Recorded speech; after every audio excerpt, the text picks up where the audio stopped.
30 जून यानी शुक्रवार को मार्केट क्या मूव रह सकता है, ठीक है। टारगेट, एंट्री, स्टॉप लॉस सब कुछ डिस्कस करेंगे, साथ में ऑप्शन चेन भी एनालिसिस करेंगे ताकि हमें पता लग सके कि मार्केट के लेवल्स क्या रहेंगे और उसके साथ साथ हम प्रॉफिटेबल ट्रेड कैसे ले सकते हैं ये भी डिस्कस करेंगे, ठीक है।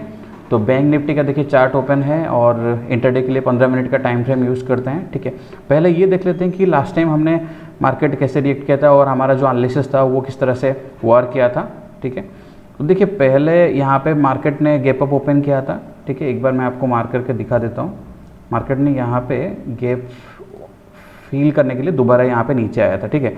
और जैसे यहाँ पे ये वाला पॉजिटिव साइन मिला तो हमने एंट्री लिया था और इसमें बहुत अच्छा खासा हमें मिला था। लेकिन साथ में अगर निफ्टी को देखेंगे तो निफ्टी क्या है, गैप फील कर नहीं पाई, ठीक है। तो उसके वजह से जो मैंने आपको बोला था 35 में एग्जिट हो जाने के लिए, और बहुत इंपॉर्टेंट मतलब चीज़ था ये। अगर हम लोग पुट साइड बैठते तो बहुत ज़्यादा ही मतलब लॉस हो सकता था, ठीक है। तो इसीलिए मुझे पता चल गया था कि यहाँ पे क्या होने वाला है, इसीलिए मैंने आपको बोल दिया था 35 में एग्जिट होने के लिए।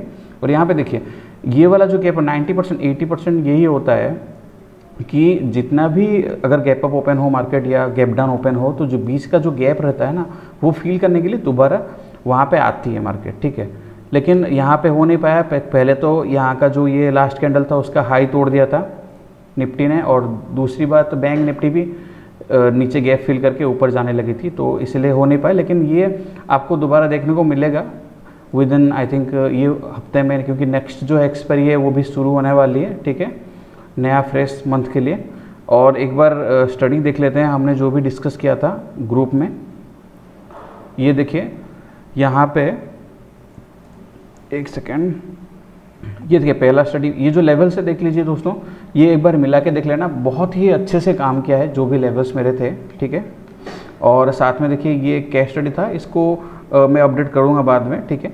और साथ में ये वाला देखिए, ये जो मैंने बोला था आपको लेने के लिए 40 से 45, ये एक बार मैंने 35 में एग्जिट करने के लिए बोला, तो हमें 4-5 पॉइंट का नुकसान हुआ होगा, ज़्यादा कुछ हुआ नहीं। लेकिन ये वाली जो स्टडी थी इसमें हमें बहुत ही ज़्यादा मतलब अच्छा खासा प्रॉफिट मिला था, आप देख सकते हो टाइम पे, ओके। एक सेकेंड, ये देखिए एक सेकेंड, हाँ ये वाला स्टडी यहाँ पे जो मैंने दिया था पहले, ये स्टडी 18,900 का ये आपने लिया था। लेकिन 35 में मैंने एग्जिट होने के लिए बोला था, ये जो निफ्टी का स्टडी था, क्योंकि वहाँ पे गैप फिल नहीं कर पाई मार्केट, इसीलिए वहाँ पे वो हो गया था। यहाँ पे देखिए 29 पे मैंने एग्जिट करने के लिए बोला था। और बाद में देखिए ये जो स्टडी था हमारा 44,300 का, ये वाला हमें बहुत अच्छा खासा पॉइंट दिया था, 80 से 238 तक गया था, ठीक है। तो देखिए जो मतलब सीखना चाहते हैं कुछ मार्केट के बारे में या जानना चाहते हैं तो लाइव अपडेट दिया जाता है। ये OneLot के नाम से टेलीग्राम चैनल है, आप सर्च कर सकते हो जस्ट OneLot, और आपको ये फ्री में ज्वाइन कर सकते हो आप इसको, ठीक है। तो अब डिस्कस करते हैं कल क्या रहेगा मार्केट, और वैसे ही तेज़ी रहेगी या कुछ मंदी भी हो सकती है, ठीक है। तो देखिए बैंक निफ्टी का क्लोजिंग आई है अभी 44,327, 44,327 पे क्लोजिंग आई है, ठीक है। तो देखिए मार्केट जो है अगर फ्लैट यहाँ पे ओपन हो, ठीक है, और इस तरह से ये जो लेवल है 44,000 जो है इसके ऊपर अगर जाना शुरू करे तो हमारा पहला टारगेट रह जाएगा 44,500, ठीक है। और अगर फ्लैट ओपन हो और अगर नीचे की साइड देखें तो ये जो स्विंग है, ये स्विंग के अगर नीचे आए, ठीक है, तो हमें वापस 44,000 का लेवल फिर से देखने को मिल सकता है, ठीक है। तो ये ध्यान रखिएगा। और साथ में अगर मार्केट अगर गैप अप ओपन हो गया, जैसे कि इस एरिया में 44,500 के आसपास या 600 के आसपास, तो हमें वेट करना पड़ेगा, पहले यहाँ पे वापस आए एक बार इस तरह से कुछ, अगर नीचे की साइड अगर दे रही है ब्रेकडाउन, तो यहाँ पे दोबारा रिटेस्ट करने के लिए हम वेट करेंगे, और फिर इस तरह से कुछ प्राइस एक्शन बने तो हमारा टारगेट फिर वापस आ सकता है यही 44,000 तक का, ठीक है। ये हो गया पी साइड, ठीक है। लेकिन अभी देखिए दोस्तों मार्केट कम्प्लीटली पॉजिटिव है, ऑल टाइम हाई पे चल रही है, और उसकी वजह से हम लोग एग्रेसिव कुछ बाय या सेल नहीं कर सकते। और सबसे इम्पोर्टेंट ये है कि मार्केट देखिए निफ्टी अभी पूरा ऑल टाइम हाई पे है, और अगर विक्स अगर नॉर्मल हो जाती है, अभी कूल डाउन है 10-11 के आसपास, और अगर वो कूल डाउन हो तो मार्केट में फिर दोबारा गिरावट हमें देखने को मिल सकती है, ठीक है। तो इसीलिए ये चीज़ का ध्यान रखना है। हम अगर कल करेंगे तो फ्रेश एक्सपायरी है, ज़्यादा कुछ मतलब जो हमारे LTP रहते हैं उसमें कुछ पॉइंट्स ज़्यादा बढ़ेंगे नहीं, ठीक है। क्योंकि प्रीमियम उतना ज़्यादा बढ़ेगा नहीं, थोड़ा बहुत ही पॉइंट मिलेगा चाहे मार्केट का मूवमेंट कितना ज़्यादा रहे, तो इसलिए वो चीज़ को एक ध्यान रखेंगे। और जो क्वांटिटी है वो बहुत हाई नहीं रखेंगे, लो क्वांटिटी में काम करेंगे, ठीक है। जो जिनका चार लॉट हो जाए वो 2 में आ जाए, या 2 जो करते हैं वो 1 में कर सकते हैं, ठीक है। और साथ में अगर देखिए मार्केट अगर गैप डाउन ओपन हो जाते हैं जैसे कि 44,000 के लेवल पे, तो यहाँ पे हमें देखना पड़ेगा कि यहाँ पे थोड़ा टाइम स्पेंड कर रही है, ठीक है। और इस तरह से यहाँ पे कोई अगर नीचे, एक सेकंड दोबारा मैं दिखाता हूँ, यहाँ पे अगर नीचे ऐसा कुछ आए, ठीक है, और जो लास्ट कैंडल है उसका लो तोड़े और इस तरह से वापस रिटेस्ट करके फिर अगर दोबारा वो 15 मिनट का कैंडल अगर लो ब्रेक करती है तो हमें टारगेट फिर 44,000 के नीचे मिल सकता है, वही 800-700 तक, ठीक है। लेकिन अगर यहाँ पे कुछ पॉजिटिव साइन ऐसे बना रही है, यहाँ पे गैप डाउन ओपन होके, ठीक है, और फिर वो वाला कैंडल को फिर हाई ब्रेक कर रही है उसका, तो हमें वापस दोबारा पहले 44,000 जहाँ पे मार्केट का क्लोजिंग है वहाँ तक का टारगेट मिल सकता है कॉल साइड, ठीक है। फिर वहाँ से हमें 44,500 तक का भी कॉल साइड प्लान कर सकते हैं हम लोग, ठीक है। लेकिन ज़्यादा कुछ लंबा टारगेट मिलेंगे नहीं दोस्तों, ठीक है।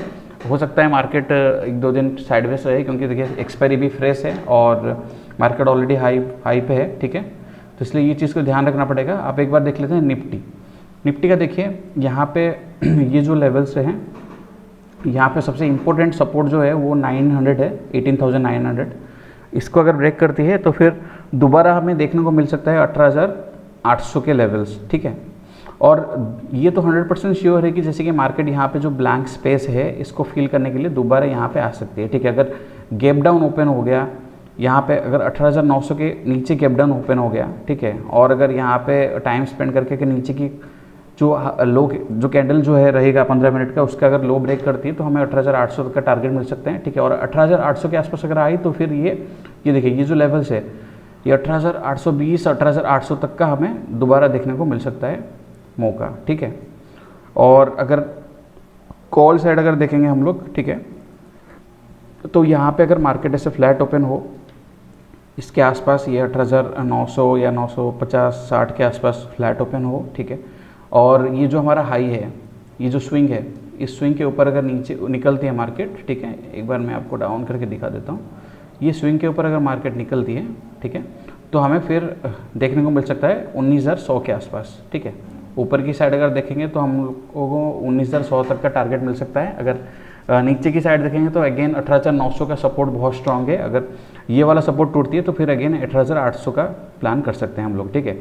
अब अगर गैप अप ओपन हो गया तो ये चीज़ कर सकते हैं।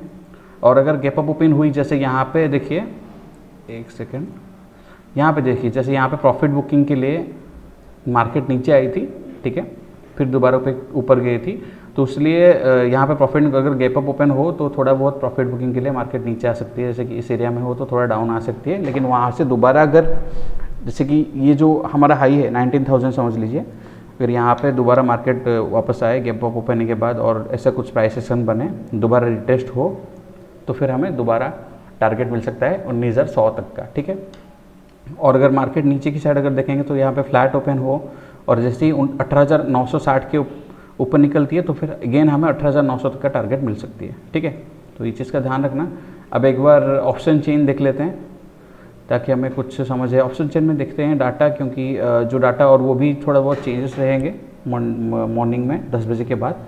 ये देखिए 6 जुलाई का डाटा है निफ्टी का देखिए ये जो लेवल है ये बहुत स्ट्रॉन्ग है यहाँ पे। और जैसे दोस्तों 20 में हुआ था, यहाँ पे इस साइड हमने बहुत सारे बैठे थे ओपन इंटरेस्ट, और जब मार्केट में उनको ट्रैप किया था, ठीक है, जो रिटेल ट्रेडर्स थे, वैसे ही यहाँ पे भी हो सकता है, ठीक है। और अगर यहाँ पे हो तो फिर शार्प मूव मिल सकता है 18,800 तक का। अगर 900 टूटे तो हम लोग टारगेट कर सकते हैं 800 तक का, ठीक है। और अगर 900 नहीं टूटे तो फिर ऊपर की साइड अगर देखेंगे तो 19,100 तक का हम लोग टारगेट प्लान करेंगे, ठीक है, क्योंकि ये दोनों चीज़ इंपॉर्टेंट है, ये एक बार देख लेना। अब बैंक निफ्टी पे एक बार देख लेते हैं। बैंक निफ्टी में 6 जुलाई का अगर देखेंगे तो इम्पोर्टेंट लेवल्स जो है, एक तो है देखिए 44,000 का लेवल इम्पोर्टेंट है। एक सेकेंड मार्क कर देता हूँ मैं आपको। लेवल देखिए ये इम्पोर्टेंट है, एक तो ये 44,000 का लेवल इम्पोर्टेंट है, ठीक है, और क्योंकि यहाँ पे सपोर्ट भी बन रहा है, ठीक है। यहाँ पे देखिए अगर, और 44,200 का भी लेवल इम्पोर्टेंट है, और 44,400 का भी लेवल जो है वो इम्पोर्टेंट है, ठीक है। अगर नीचे का स्ट्राइक रखेंगे, अगर 44,300 अगर ये ब्रेक करती है, ठीक है, तो हमें दोबारा ये 200 एक बार, 200 भी एक बार ब्रेक करती है तो हमें 44,000 के लेवल्स देखने को मिल सकते हैं। अगर ऊपर की साइड अगर देखेंगे तो ये अगर 44,400 के लेवल्स अगर ब्रेक करती है तो हमें पहले 500 तक का टारगेट मिलेंगे, फिर 600 तक का हम लोग टारगेट प्लान कर सकते हैं, ठीक है। अगर 600 भी टूटी तो फिर शार्प डाउन मूव भी आ सकती है, शार्प अप मूव भी आ सकती है, ठीक है। तो इस चीज़ का ध्यान रखना आप, ठीक है। और कैसा लगा एनालिसिस आप बताना। हमारा जो टेलीग्राम चैन, आप अगर नए हो, वीडियो को पहली बार देख रहे हो तो लाइक कमेंट सब्सक्राइब साथ में सब्सक्राइब कर लीजिए, और जो बेल आइकन है उसको भी दबा दीजिए, क्योंकि आपको अपडेट मिलते रहेंगे रोज़, ठीक है। और कैसा लगा एनालिसिस ये भी बताना। अगर आपको वीडियो अच्छा लगा तो लाइक कमेंट शेयर कर देना दोस्तों, ठीक है। तो यही था मेरा व्यू, और कल मिलते हैं मार्केट में लाइव। हर हर महादेव।